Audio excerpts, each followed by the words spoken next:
tunaapa kuilinda nchi hii na mipaka yake, kulinda usalama wa raia na mali zao. Na katika hali hiyo, nguvu inayotumika inaendana na tukio lililopo. Sasa tunapoambiwa kwamba tulitumia nguvu kubwa sana kwenye tukio lile, nguvu ndogo ilikuwa ni ipi? Ilikuwa tuwaangalie waandamanaji waliojiandaa kufanya mapinduzi mpaka wafanikiwe?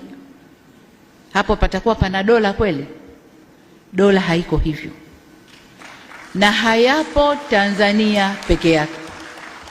Tulishashuhudia kwa wenzetu, waandamanaji wengi wanaingia njiani, na wakiingia njiani, serikali ikiona huu uandamanaji unakwenda pasipo,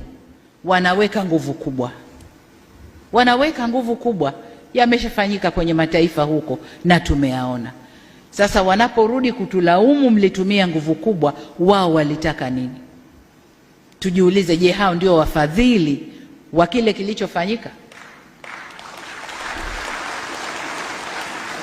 Walitaka tuangalie ile mobu mpaka ifanikiwe walichowapa fedha, walichowatuma?